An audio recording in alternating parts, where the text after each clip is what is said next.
కాంగ్రెస్ ప్రభుత్వం సీఎం రేవంత్ రెడ్డి తీసుకున్న కాళేశ్వరం ప్రాజెక్టుపై మాజీ ముఖ్యమంత్రి కేసీఆర్, మాజీ మంత్రి హరీష్ రావుపై సీబీఐ ఎంక్వైరీని నిరసిస్తూ బీఆర్ఎస్ పార్టీ రాష్ట్ర పిలుపు మేరకు సిద్దిపేట పట్టణంలోని అంబేద్కర్ చౌరస్తాలో రోడ్డుపై బైఠాయించి నిరసన తెలిపారు.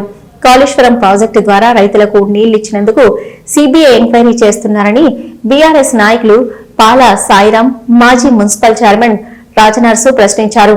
పీసీ ఘోష్ కమిషన్ కాళేశ్వరంపై ఏమీ తేల్చలేదని కాంగ్రెస్, బీజేపీ పార్టీలు కలిసి డ్రామాలాడుతున్నాయని రాజనర్సు విమర్శించారు.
రాజ్యం దోపిడి రాజ్యం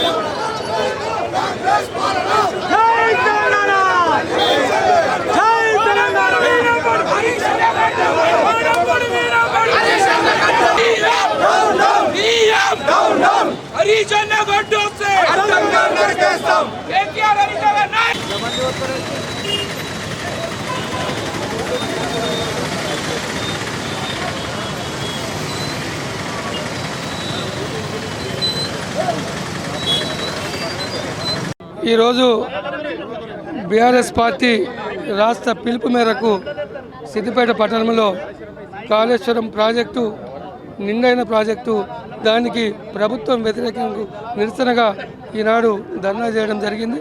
ముఖ్యంగా కాళేశ్వరం ప్రాజెక్టు అనేది ఈ తెలంగాణ ప్రాంత ప్రజల జీవన్మరణ సమస్య ఉండే, కానీ కేసీఆర్ ముఖ్యమంత్రిగా ఉండి కాళేశ్వరం ప్రాజెక్టు నిర్మాణం రేయింబాలు కష్టపడి హరీష్ రావు గారు రేయింబాలు కష్టపడి 4 సంవత్సరాల్లో కాళేశ్వరం ప్రాజెక్టు పూర్తి చేసినాం.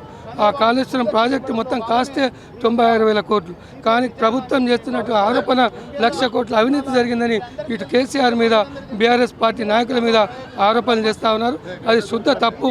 కాళేశ్వరం ప్రాజెక్టు నిర్మాణం వల్ల 16 లక్షల ఎకరాలకు ఈనాడు సాగునీరు అందుతూ ఉంది.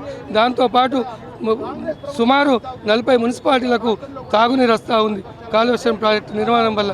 దానివల్ల అంతగిరి పోచమ్మ కావచ్చు, రంగనాయక సాగర్ కావచ్చు, మల్లన్న సాగర్ కావచ్చు, కొండపోచమ్మ కావచ్చు, గంధమల్ల కావచ్చు, ఇవన్నీ ప్రాజెక్టులు కాళేశ్వరం ప్రాజెక్టు భాగస్వామ్యమైనటువంటి ప్రాజెక్టులు. ఇవన్నీ ఇప్పటికైనా ప్రభుత్వం గోష్ కమిషన్ కాదు, అది ప్రభుత్వం ఒక దొంగ కమిషన్ పెట్టి ముఖ్యమంత్రి గారి చేతుల్లో ఆ కమిషన్ ఏర్పాటు చేసి బదనాం చేయాలి.